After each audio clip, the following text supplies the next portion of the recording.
یہ جو ہمارے ذہنوں میں ڈالا جا رہا ہے نا، بڑے پیمانے پہ تقریباً ساری دنیا میں ڈالا جا رہا ہے. یہ ہم نے پہلی مجلس میں بھی شاید توجہ دلائی تھی کہ ان کا دشمنوں کا تو علی کا اور معاویہ کا تو مقایسہ ہی نہیں ہے، کیوں آپ کرتے ہیں صرف فضائل بیان کریں؟ تو بابا اللہ کا شیطان کا مقایسہ ہے جو قرآن مجید میں پہلے ہی وہ وَإِذَا قَرَأْتَ الْقُرْآنَ فَاسْتَعِذْ بِاللَّهِ مِنَ الشَّيْطَانِ الرَّجِيمِ.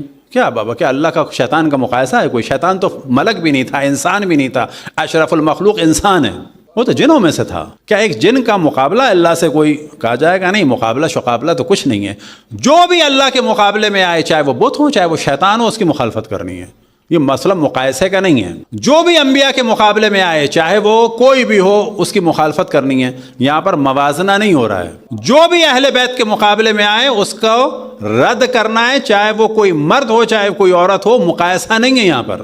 یہاں پہ ہم یہ مقایسہ نہیں کرتے کہ معاویہ کے اتنے نمبر تھے تو علی کے اتنے نمبر ہیں، نہ فلانے کے اتنے نمبر تھے تو علی کے اتنے نمبر ہیں. ایسا کچھ نہیں ہے، یاد رکھیں. مقایسہ یہ ہوتا ہے، یعنی ہمیں جیسے شک ہو رہا ہے کہ اچھا ان میں اتنی خصوصیت ہے تو ان میں اتنی خصوصیت ہے. نا، دشمن اہل بیت میں کوئی خصوصیت نہیں ہے، لیکن کیونکہ لوگوں نے ان کو بت بنایا ہوا ہے تو ضروری ہو جاتا ہے کہ ہم ان کا ذکر کریں اور ان لوگوں کے ساتھ اظہار محبت کریں کہ بھائی تم لوگ دھوکے میں ہو. یہ ان کو تنگ کرنے کے لیے نہیں کہا جا رہا، بلکہ ان کو بتایا جا رہا ہے کہ تم اپنے نبی سے محبت کرتے ہو تو یہ جانو نبی کے صحیح معنی میں جانشین کون تھے.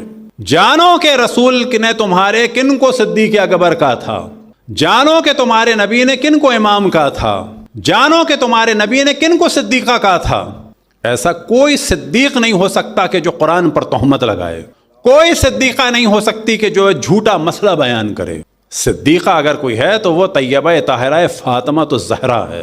اگر کوئی صدیق اکبر ہے تو وہ علی ابن ابی طالب ہے. اگر کوئی حق اور باطل میں فرق کرنے والا ہے، تمیز کرنے والا ہے، جس کے ذریعے سے حق و باطل بیان ہو تو وہ علی ابن ابی طالب ہے. وہی فاروق اعظم ہے، وہی یعصوب الدین ہے، وہی ہے کہ جس کے ذریعے سے حق و باطل میں فرق ہوتا ہے، اور وہی ہے کہ جس کے ذریعے سے مومن اور منافق میں پہچان ہوتی ہے.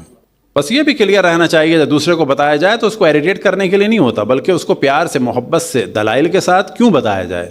یہاں پر یہ نہیں کہنا چاہیے کہ نا اس کو اس کے حال پہ چھوڑ دو. نا، اس کے ساتھ محبت یہ ہے کہ اس کو اس کے نبی کی صحیح معرفت کرائی جائے. اس کے ساتھ محبت یہ ہے کہ بتایا جائے کہ اس کے نبی کے ساتھ آخر وقت میں کیا شور ہنگامہ کیا گیا اور تمہارے نبی کو اذیت دی گئی، اور تمہارے نبی کی آل کے ساتھ کن لوگوں نے ظلم کیا.